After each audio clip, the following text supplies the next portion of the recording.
Okay, in this video I want to go through the mechanisms that are at play in the world, just to isolate them down for you again so you really start to understand what is the basic building blocks of success. Now, as we know, the first thing is what you think and how you think it. The next thing is taking action. The next thing is having a strategy, a method forward. You see, what successful people do is they kind of lock onto a certain strategy of success and they replicate it again and again and again and again, and they get good at it. It's all like automatic. It's like breathing for them. And a lot of them don't step out of that. They keep within the same realm, the same pattern of behaviour, and they can produce that in many, many environments. And sometimes just that simple pattern of behaviour is what creates all of their success. It's why, like someone like Donald Trump, you know, even though he's lost lots of money and in his time, and he's made huge amounts, and he's gone right back to the bottom, and he's gone bankrupt, and then he's built back up because he's employing the same strategy. And ultimately, the strategy is his mentality, his approach, the taking action, and having people around him that can propel him forward. Those people aren't necessarily people who want to get as far as Donald Trump, but they're certainly people he can draw a skill from and a resource. And when we move through with the wealth activation system, you know, you start with the junior point of view where you just start to learn what it's all about in detail and start to make a little bit of money. And then you move forward to actually working with a group of 7 people that you start to become a member of.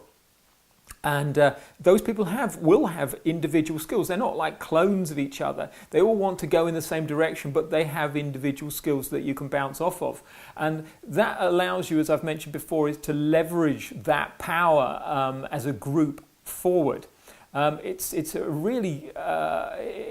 not to be understated. It's fundamentally, if you read any books on success, most people will say, look, my success came from 1, seeing an opportunity and grabbing it, and 2, having the people around me that could help me manifest that opportunity into something more than just an opportunity, a potential. They make it a reality, and they make it a profitable reality. And from that, once you've got a certain amount of profitability come in, you've got a bit of confidence, you're moving forward, you know, your confidence moves fantastically forward. When you have to watch your ego at this particular point, because your ego can take you and say you're like invincible and you're a super person that can really get forward, and you don't need anybody else, you don't need anybody on your side, it's all about you.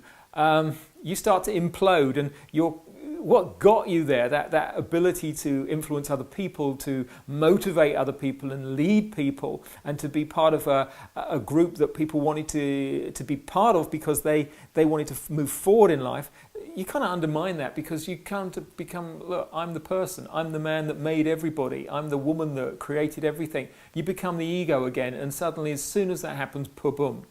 So it's not about just making money, it's about keeping money. There are many reasons that you can lose what you create, and it's usually not sometimes it's people have their own faults, and this has happened to me on many occasions. I've built a fairly hefty empire, and then suddenly the people involved with me have been the money has corrupted them.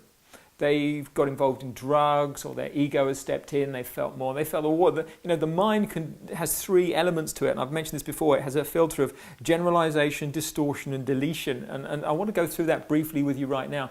Generalization allows people to be prejudiced in race, creed, color, or whatever, or to women, to men. It doesn't matter. You can hear it in people's conversation when they go,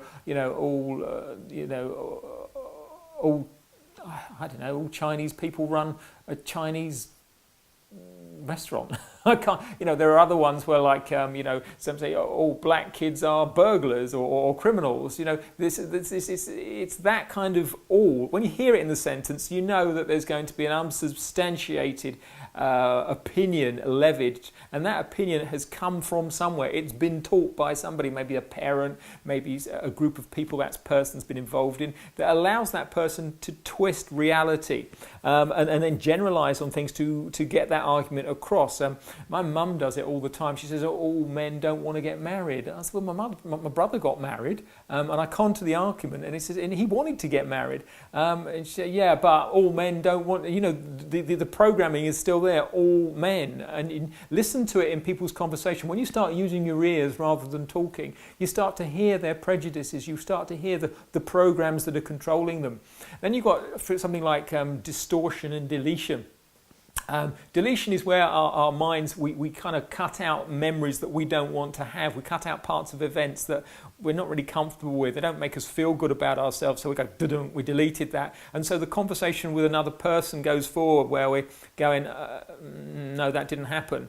Our minds do delete things on a natural basis. For example, all the information that you're getting from me right now is going through, and a lot of information is deleted for you to be able to cope with it. It's your logical mind coping with a certain amount. Everything goes into your subconscious as a resource, and that's what we're accessing through the wealth creation system. We're accessing that huge resource. I mean, if you've been on the planet for, 30 years, it's something like, you do the maths, it's 12, 15,000 days. That's a huge resource of stuff that's stuck in your mind. So when you don't think of yourself as value, there's your value, and we can add to that, and we can package that and put that in a way where you can make money from it. For example, let's come back to the generalization, distortion, and the deletion. The distortion is, when you've had a car accident, no one's ever, it's not anyone's fault. It was always somebody else's fault. You stopped and you pulled out, you did this, you did the other. Everybody sees it from their particular perspective. What is right or wrong is based on how your view at the time is and what you can remember of it, also your values and beliefs and what you want as a benefit. Most people are moving towards what their benefit is, and they don't want to be blamed, they don't want to be wrong, because fear and blame is socially really, really a taboo. It's undesirable. It makes you feel like you're a failure, and that's what's been programmed in you at school. That again, I come back to it, that many people, the schooling system is, if you go into a private school, it's very much about, if it's the right one, the ethos is about success. You are going to, they teach you to expect success, to expect money. You're also associating with people that have the position and the affluent nature to be able to help you through your years as your peers. Whereas if you go to a school that doesn't have that ethos and basically said, look, you've got to work hard or you're going to fail, that means you've got this kind of stick over your head banging you, going, if you don't work hard, you're going to fail, so I've got to work hard. And that program runs all through people's lives. It actually kills them, because there's an old saying, hard work never killed anybody. Well, it pretty well killed everybody. Hard work does kill you. It stresses you out, because you've got to keep making money to pay the bills, and the bills get bigger, and your expenditure is higher than what your income is, and all this worry. That's resolved with financial freedom, but you've got to go another route, and it's finding that route in life, and that's what I want to give to you. I want to give you a route where you can make the future that you want in a realistic way, and I want to give you that method that is taken from other people. And so far with this training, you will start to see that, you'll start to grasp it, and it might take a lot of time to sink in, but as I keep going, and if you keep watching the videos, you're going to start to go, yeah, I've got to do this and I've got to do that. But the day has got to come when you start to employ the information, you start to go, I want to make money and I am going to make a change, and this is the most important thing to me. Conditioning is such a powerful tool, and it is so negative, and I'm going to give you one of the illustrations right now of how that works in your life. Another illustration is like Father Christmas, the biggest conspiracy deception that we ever suffer in our lives, other than life in whole and what society, government and all this sort of stuff. But we'll put that aside for a second, because we can do nothing about it. Let it go and do whatever it wants, and we'll get on and change the world together. So Father Christmas, you grow up maybe to the age of 7, and then somebody, or 8 or 9, I don't know, I was 21, and they said, Father Christmas isn't real. And you go, no, he's real. He's come to me every Christmas and he's dropped me presents off. It's a breakdown at that point. You go, Father Christmas isn't real? So your formative conditioning has been based around an illusion of this nice, big, fat character in red who comes down the chimney. God knows how he ever fitted. And he dropped off the presents every year. And you sent him a letter, if is that what you used to do. And on top of that, your parents have been complicit in the conspiracy. They've gone, yes, Father Christmas is real. And they've deceived you all that period of time. Now, you might not think that has an impact on you, but even now when you look at a Christmas card and you've got that figure of Father Christmas, one, he relates to you about good experiences, good feelings, that those feelings that you had in those first 7 years, if that's when it was. And then he also represents deception. Bad feelings that you're not a real figure, mate. You were. I was lied to by the people I trusted, the people I put my faith in. My naivety was lost with that, and that has an impact on how you relate in later life. There's an old saying: "Sticks and stones may break my bones, but words will never hurt me."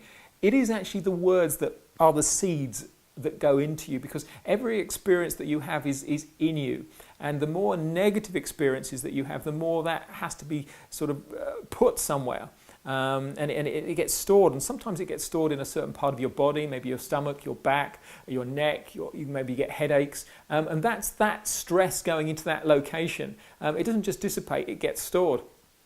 And it also can manifest itself into an organ in some way, and it creates disease. And most of disease is programmed into us. I mean, they say a lot of it is hereditary, but the majority of disease we actually program in, because they're like, I'll give you another example. If you're a little child and your best friend says, I'm not going to be your friend anymore, you think of your brain like a complete white, pure piece of putty, and that puts in, if someone says right now, I'm not going to be your best friend anymore, you go, so what, fuck off. But you go, at that age, it's the world's worst thing to happen to you. Your best friend's going to be friends with somebody else. That puts a big thumbprint in your brain. That stays there. It's a little shadow that's in you and in your personality. And if you can think of all those shadows that have built up, they either build up to a positive go-ahead mentality, a resilient mentality that's always looking for the next opportunity, or it's looking for one that's a little bit like jaded, a little bit, I'm damaged. So you move into being one of three things. You become the victim, you become the passenger, or you become the driver in life. Or you can be a part of all three, depending on what point of life you're in. So at work, you can be the driver. At home, you can be the passenger with your partner. And with your family, you're always the victim.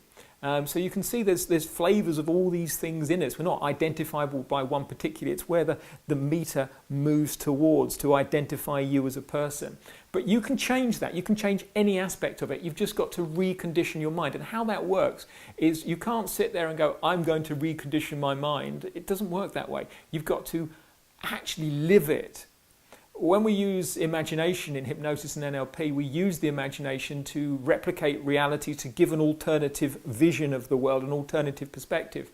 And when it becomes success, you can do it in the same way. You can do it in reality by creating a new reality, which is with different people in it, with people who want to be successful and go along and go in the same course as you.